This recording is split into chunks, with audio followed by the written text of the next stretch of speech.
So like I said a minute ago, we were anticipating kind of this session to be a session, sort of a youth congress session, so there'd be jointly, folks like you guys and then also some students, but the students aren't quite here yet. I think, Saturday morning, getting up early to come and sit apparently is, maybe folks are a little behind schedule. So what I developed was kind of oriented towards students and sort of like folks for whom thinking about policy might be a new thing. You guys are folks who think about this a lot more probably than the average 16-year-old. So what I'll try to do, and I think what we can do is kind of adapt on the fly, and the goal here was not to lecture at people, but to have a conversation. So I think we can just have that conversation and we'll just scale it up to the level of folks who have been thinking about this a lot. And if the kids show up, awesome, we'll get them integrated into the conversation, and if not, no worries, we'll have a good time. Can we reboot the introduction just for 1 second since... Oh, good call. Yes, good call. I'm Jeff Good. I'm a restaurateur, Ethan Jackson, Bravo Broad Street, Salem Vicky's, and trying to work on this missing link between retail and the local food system to kind of create that column of services needed to get the cooperative fully engaged and all the other farmers fully engaged to be able to find market and have contracts so we can actually grow with confidence. You can maximize and a whole other stuff. I've been trying to learn about how all this works. Yeah, awesome. I'm James. I'm with food course, so I'm doing school gardens in Greenwood. I'm Demi. I'm a student at USM, and I'm focused on organic gardening and ultimately want to be self-sustainable and live in an intentional community. So I'm here to learn and connect with people and share knowledge. So it's cool. What school is Greenwood? Greenwood Middle and Threadgill Elementary. Actually, working a little bit with James Brewer with North Delta. I don't know the name. Yeah, he works with Charles E. Awesome. Good stuff. Well, let's get started. Here's what we plan to do. The last thing in the world I want to do is sit and talk to you guys for an hour about policy because I'm not the expert by any measure. I'm an organizer. And to have an interactive discussion, not a lecture, but a discussion. And what I wanted to kind of do today is, when we think about, is to talk a little bit big picture about what do we mean when we say policy, how does policy impact food and farm, and then share with you kind of the way that, as an organizer based in DC, and I'll talk about that in a second, how we think about breaking down policy into something that is achievable and that's something that folks can engage with every day on the ground. Because if it's one thing to say, there's a problem in our community, how do we fix it? It's another to figure out what are the steps to get there. And so I'm going to share kind of the way we think about it, and then I want us to have just kind of a conversation about an issue or two that's very live that you guys are working on here, and just see if we can workshop together through that issue and talk about where it's at, what are the challenges you have, and see if we can talk together about ways to move it forward. So, yeah. Just really quick so you know who the heck I am. My name is Sara. I work at the National Sustainable Agriculture Coalition in DC. I'm originally from Florida, born and raised in a really small rural town. DC is the biggest city I've ever lived in, and the only time I've ever lived in a city. But yeah, being from the South, it's good to be back. Where in Florida? A little town called Arcadia. Citrus and cattle country, a little bit north of the Everglades. It's good. I love it. I like it a lot. It's a good place. And my organization, NSAC, we've been around for about 25 years, and we're one of several organizations based in Washington, D.C. who try to bring, who are trying to sort of reform and improve federal food and farm policy in the name of sustainable agriculture, in the name of local food systems, beginning farmers, justice, organics, all of that. We work on this huge umbrella of issues, and our job is really to make Congress and agencies and policy more responsive to the needs of real people and real communities. Because as you know, that doesn't always happen. And I do our grassroots work, so I'm the mobilizer. I'm not the policy person. I don't write that language. I I hate that stuff. I'm the organizer. I'm the person who actually tries to make it relevant to real people. And we don't need to talk too much about what is policy. I imagine that that is something that is not new to you guys. It might again be new to a 16-year-old. But just so we're all on the same page, what do we mean when we say policy? I put a nerdy definition up there, but it's something, whether it's a rule, a regulation, a guideline, a practice, that gives some structure to how we do things, to what's to be done, who's to do it, how's it to be done. It can be everything from a family no TV on Sunday nights policy, or a family we eat dinner together every night policy, to the complex federal policy that guides crop insurance. Those are both policies. And I don't know, and Demi, you were in Edwin's session. I think he made a great point yesterday. A lot of times when those of us who, are restaurateurs, we're farmers, we're interested citizens, we think, man, it seems like our food policy is kind of messed up, or it seems like this farm policy is kind of messed up. You think, well, who planned this stuff? Like, why did anybody do it that way? And Edwin brought up a good thing yesterday that I thought was really wise, which is that there's no like grand master plan somewhere where somebody like executed this terrible vision. It's very unintentional. It's the result of years and years of layers of sometimes bad intention, sometimes good intention work that has all layered up on top of it. It means it's often contradictory. It means that it's sometimes messy, it doesn't always work well, and it's different dates. You've got some rules that date back to the 1800s, some to 1930s, some to last year, and they have to talk to each other, and it gets really messy. So when we go into talking about policy, let us not assume that anybody ever sat down and came up with like a wonderful, well thought out, holistic, inclusive set of rules to guide food and farm work, because they didn't. We're dealing with what we're dealing with, and our job is to try to fix it. All right, so what I would love to do is actually just have a conversation today, because we don't have a ton of time, and you guys are folks who are doing a lot of really cool stuff. So what I was hoping to do with kids, if we had kids, was to maybe just do a little round robin and have them share maybe a challenge that they had at their school, or an issue that they thought policy could help them fix. Like maybe, they want to talk about school gardens or about school food. But maybe that's a conversation we could have here. I would love to maybe just do a quick go around and hear from each of you about, in your daily life in Mississippi, wherever you live, is there a particular challenge that you're running into that you think could be a policy problem, that could be something that goes back to those rules and regulations, the way that we do work, that's making it hard for you to do what you want to do? And just do a quick go around of just name one, there's probably a lot, that you think could be a policy problem that's impacting your life. James, do you want to start? I know there's a lot it could be, but yeah. Well, I guess I'm going to have to go to the schools, and it seems like the policy that's really affecting the quality of school food is the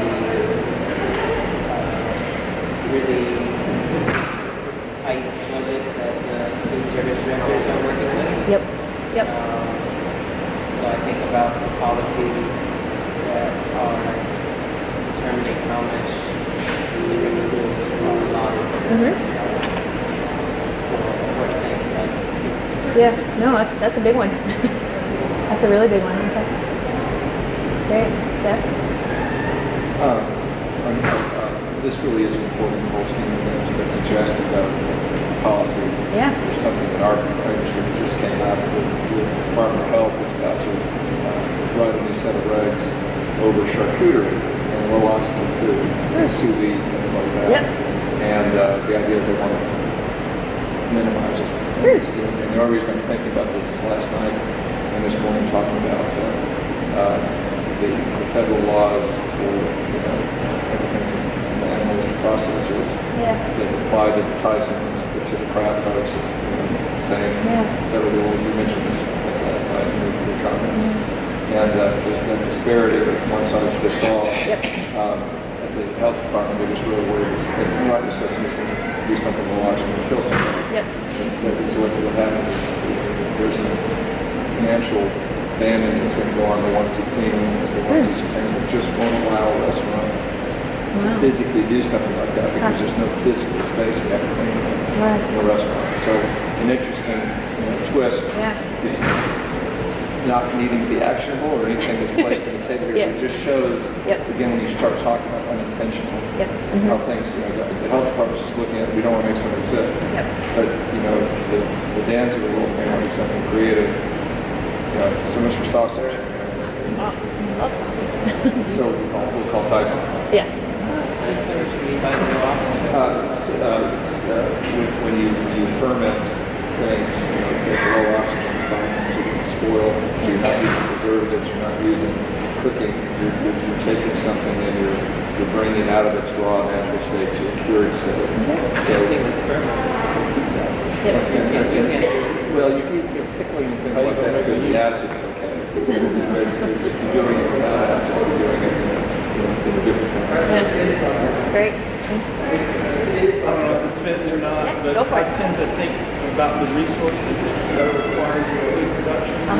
And the state of Mississippi regulates water resources. Belongs to the state. And it's a very tough proposition for them to manage that and also have economic growth among all these different sectors. It's only going to increase in difficulty with energy coming in as fracking, coal mining, and so forth like that. Absolutely. And everybody's competing for this finite pie in terms of water. Absolutely. That's a possible. How to manage that is absolutely It's not easy to do. You're telling me. Yeah. Michelle? Yeah, how this is around who gets to sell food and who gets to provide access. So in Mississippi still farmers market are made easier, but it's still a struggle, and because of that, farmers market pretty much look the same. So the people that really need access to it are still not getting it. So definitely need some policy around that, relaxing of the rules. And then I'm thinking along with that, for the private sector, and this is harder, but it would be helpful to channel some of that food from grocery stores and so on, and be able to make it more accessible. One of the states during election just passed a regulation against waste, so it's now illegal to just throw food away. Mississippi is so widespread, it's hard, but we have a lot of waste in the state as well. So not only access to farming, but also how we dispose of our food when there are so many people who are hungry. Yeah, that's a big one. Could you give me an example of what would be one of the ways that the who gets to sell food? Are there specific rules that are Well, we making don't it hard? have, like in Oxford, there's regulation regarding containers, how you carry the food. I mean, that's anywhere, but in Mississippi, there are a lot of big complaints. It's kind of like dairy people cannot sell in a particular way. Gotcha. It's very expensive to get the container that's required. Gotcha. Or even time, place, and manner, how you can sell, and how you carry the food, particularly for perishable. When you start adding the cost and start adding where you can do it, then the people with the most means are the ones who are always going to be able to do it. Which perpetuates all kinds of other problems. Daniel? Well, I couldn't help but to read a little bit up there. And I think about these backyard chickens. I think about what Scott said. And I think about the chicken farmers I visit. And one of the things that I think, as far as policy in Mississippi goes, Mississippi for years, I think it's still on the books, that if you could stop anywhere, beside any road, as long as you didn't impede traffic, you could sell your product as a farmer. That was legislated by the state of Mississippi. But now I think that we're moving away from that. And the thing is, when it comes to food, food is a little different than selling corn or soybean. Yes, It's a little different. And people get caught up in the farm policy because Mississippi farm policy tend to trend to the larger farmers, the larger row croppers. Everything is written. I remember in Katrina, I was growing collard greens. And I had like 2 acres of collard greens out at Preston, Mississippi, which was used to be Mississippi State's incubator farm. It's Alcorn's incubator farm. And I had some really pretty greens. Well, Katrina came along and left me about 2 rows. Oh, jeez. Okay, well, in order to buy naps, you gotta buy by a certain date and do all this. Well, I didn't have that.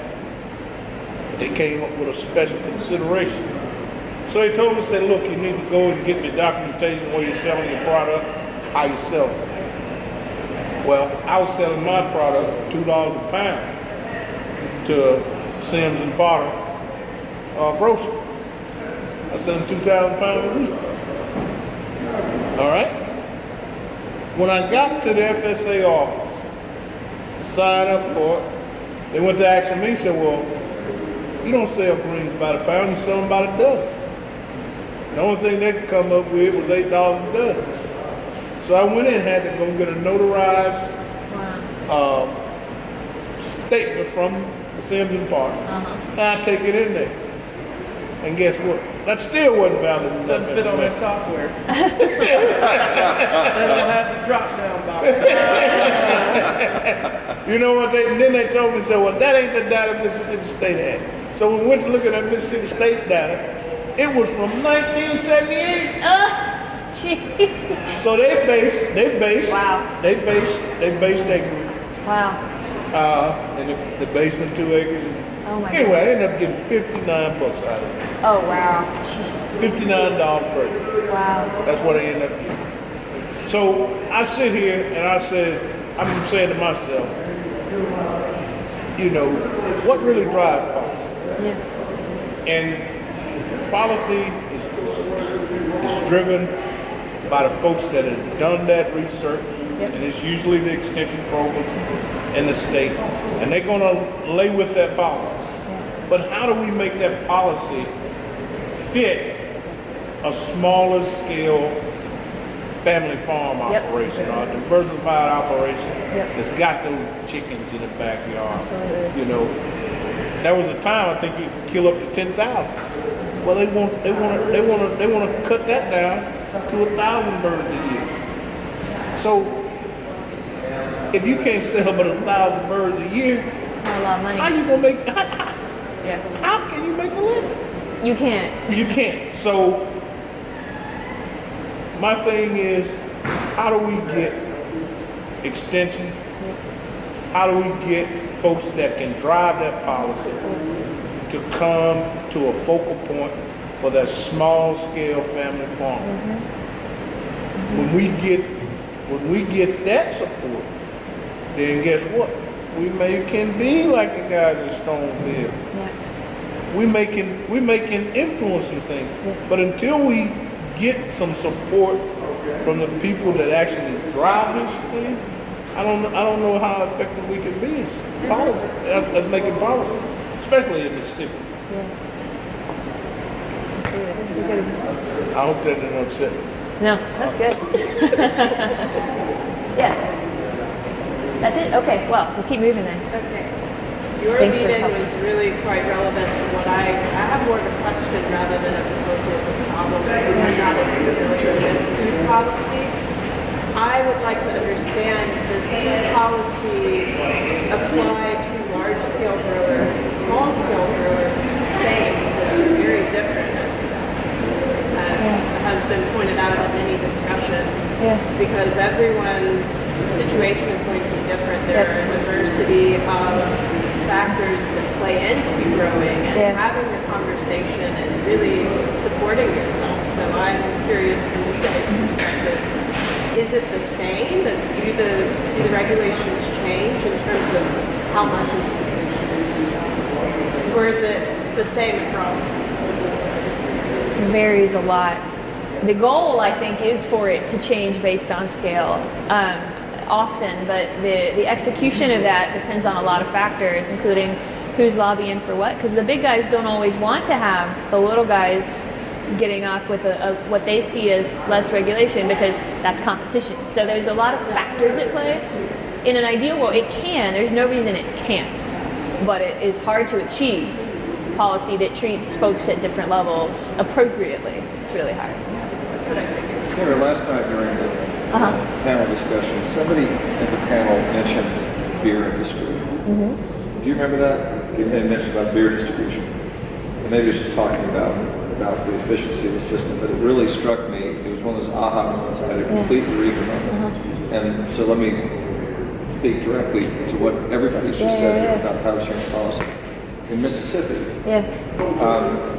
first off, half the counties here are dry. Yep. So alcohol is oftentimes a very difficult, changing policy is a very difficult thing at the legislative level because immediately half the representatives are incited to vote against any change. Yeah. They don't want to talk about it. We may drink our So that's one thing. Yeah. So we have very restrictive laws. Yep. We've been a 3% beer state forever, meaning it's low alcohol. So that means the craft beer movement was illegal here. You could even have a discussion because you can't have beer that has over this alcohol limit. Yep. So the people that would change that would be the beer industry. Yep. But the beer industry is controlled by the large companies, i.e. Big dogs. Budweiser. Yep.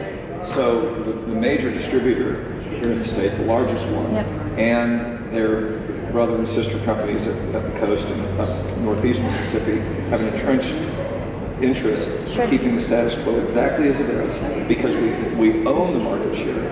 We want people to continue to buy this. We have the distribution down. We have the industrial complex is perfect. The last thing we want to do is have to add more SKUs, stockable units, more drop-down boxes. Pricing, it's 87 cents for a bottle of Bud all day long. Let's rock. The way the change happened here is people. There's an organization, it's called Raise Your Pints. I've read about this. Very effective. And it was just people that homebrewed, which is illegal. And then they got homebrewing made legal. And then some craft beers came in that were low alcohol. And so people started, and the restaurants and the bars started pushing the fact that these are flavorful beers. And then one of the distributors, the Coors distributor, broke ground. It broke away from the pack and said, you know something, I see an opportunity here that we could increase our market share if we start carrying all these products. So they started carrying all of the low gravity beers that they could and pushing this issue. Raise Your Pints started a grassroots movement to start lobbying, and they went 1 year, 2 year, and quite frankly, the argument they made is to a Republican-driven legislature here. It was about free markets. It was an issue about choice and free markets. They got the law changed, and now we have breweries. The sixth one just opened this week in Luckytown here in town. That is allowing this local movement to happen. So that very issue about when the people come together and demand this product. Well, beer and craft beer is a hoity-toity high dollar product. So we're again dealing with kind of a population that is privileged. And I don't think they're going to do EBT food stamps to provide double-up bucks for beer. We could certainly figure out how to provide double-up bucks for fruits and vegetables, which is needed. It's a really great example. No, it's okay. I'm glad you brought that up, Jeff, because that's a great example of a success in Mississippi where small business owners said, hey, this system isn't working for us. And they did the work of organizing. But it wasn't business people. I thought it wasn't also some... The Raise Your Pints folks were strictly citizens. That's awesome. Beer. Good for them. They were completely not Even in better. the Even better. Even better. Well, I was just, when he said that about the beer, and I've always thought about how do we do this for the large row cropper, small family guy. And I always think about a railroad track, the railroad system. Railroad system across the United States. Right, that's the main lines that cross. But they got these spurs on them. Now the main line, they parallel, they run. Alright? But the little spurs feed into it. There you go. Okay? Now why can't that system work for a large row crop and work for a small one? Right. Because the little spurs that feed into the main line, Yeah. they don't have the same thing as Canadian National. Right. But guess what? They get on the track. So the thing about it is, when we think in policy, we're not excluding you from Right. getting on the track. No. But guess what? We can't say, well, we're gonna have G&O Railroad be the Canadian National Railroad. We can't do that. Right. Because he's only running 20 miles of track. He's running 3,000, 4,000, 6,000 miles, whatever. The thing is, we gotta have people to do more than think about farming as crunching numbers on a piece of paper. I mean, hedging. I mean, really and truly, farming to me, and I don't know how many people in here, I saw a movie years ago when I was in college. I want to say it was Trading Places or something. Eddie Murphy was in it. Yeah, trading places. And it The was, orange crop. right. And they were talking about commodities. Yeah. And I never thought I'd be sitting here talking about it, but it's significant. Okay. Because in the end, Yeah. when he really figured out what's going on with the commodities and the derivatives, and I asked this question in DC, and I wish some smart guy would explain to me a derivative. Good luck. I mean, seriously. I don't understand. But the thing is, a crop derivative, what is it? Yeah. It's some arbitrary thing that only, like you said, the elite folk can participate in. I think of like staple cotton in Yeah. Greenwood.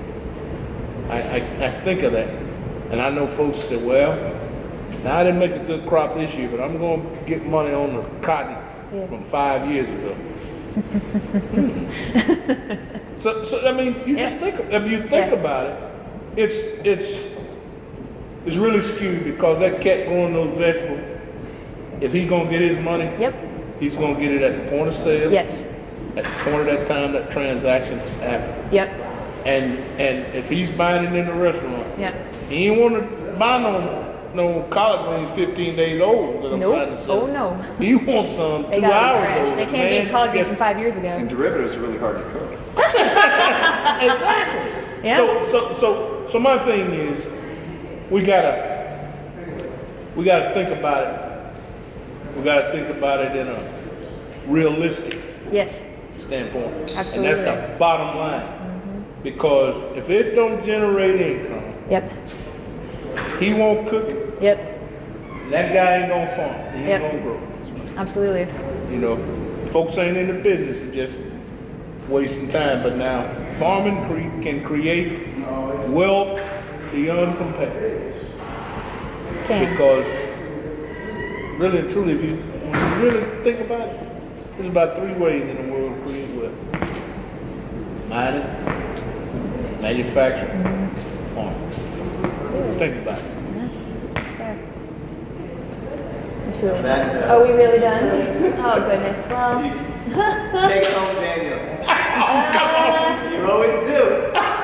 Yeah, You got there you a couple go. minutes, but if folks want to transition to one of the next sessions, Okay. they've got about 10 minutes to get to it. All right. Well, cool. Well, thank you, Daniel. Thank you, Daniel. Y'all wouldn't mind. Yeah. Yeah. Kind of jerry-rigged this together a little bit. It's a good discussion. Yeah. No, this was super awesome. One thing I will say, just quick to kind of help wrap it up a little bit. I thought this morning's session with the folks on the table was really phenomenal in terms of getting at some of the core pieces of how do we actually move policy forward. Some of the organizing like gems that were dropped were fantastic. So I actually was changing my slides as they were talking. So like for 20 seconds, I just want to talk about this and then open it up to close us out. When we think about policy change, this is how we do it at NSAC.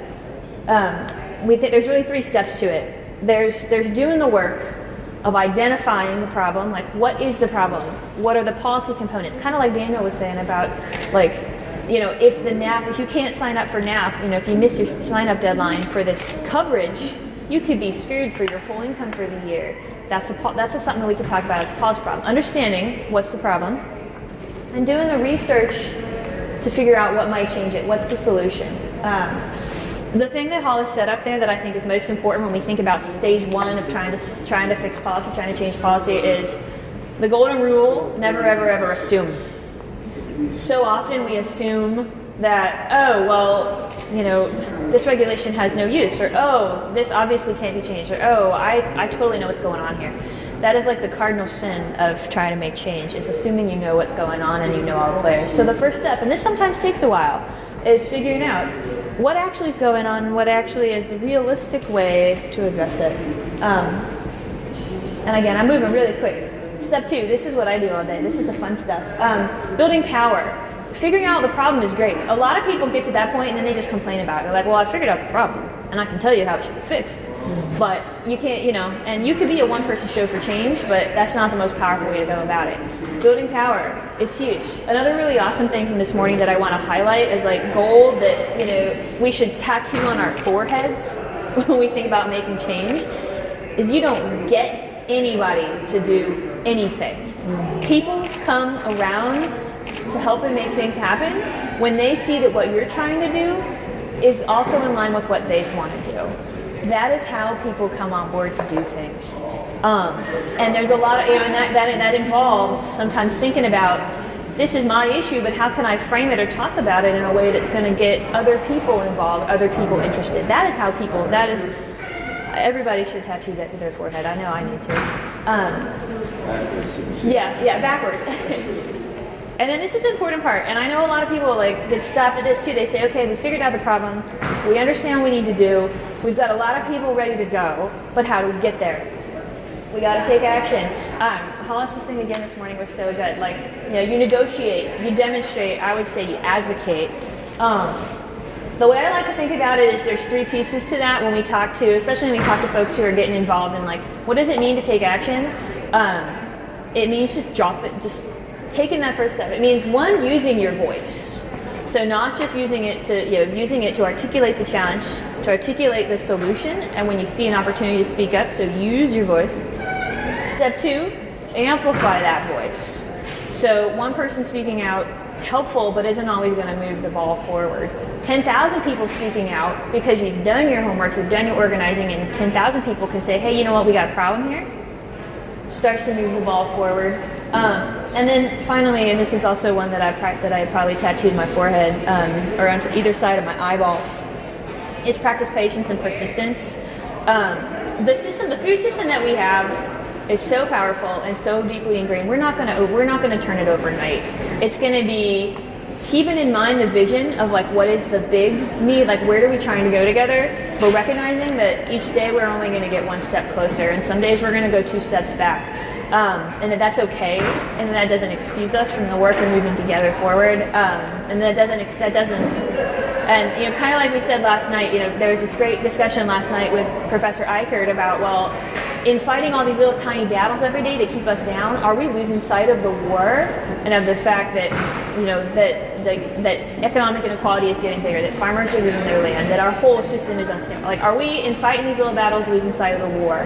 And I would say, like, I would, you know, charge to you guys as something to sort of think about going forward and to keep in mind, because the day-to-day battles are critical. The like negotiating over sous vide and charcuterie is absolutely critical. Like doing the work every single day of bringing kids to vegetables and getting them to try them. That stuff is really important. But when we think about it, we got to think about it in context of that bigger battle. And we got to keep talking about that bigger battle so we make sure we're going the same direction and we're on the same page. Because boy, you can get lost in policy. You can get lost in saying, well, I'm just going to do everything I can to get that, you know, the chicken processing thing lifted. That's important, but it's only important in the service of the bigger picture goal. The bigger picture goal is more farmers succeeding in this state, in every state. And I guess the take home there is, and I didn't write this down, but I think it's an important thing to think about, is never miss an opportunity to bring that back, to bring what you're doing, elevate it up to the big picture, to the importance of that big picture, because this is also one of like the golden rules or sort of best kept or least best kept secrets of organizing is people people get motivated by their self-interest, and the things that move them are the values that help them think, well, what do I want for the future for my kids? What do I want for my family? What do I want for my community? And being able to say, fixing this regulation around chicken processing is going to get us to a better community, it's going to get us to a more sustainable future for our kids. That's what moves people. And so never miss an opportunity when you're doing those little daily things to try to improve policy. Bring it back to that big picture level and help us win the war too. Okay, we gotta go? All right. Yeah, thanks y'all. Thanks so much, Sarah. And next, right here, we have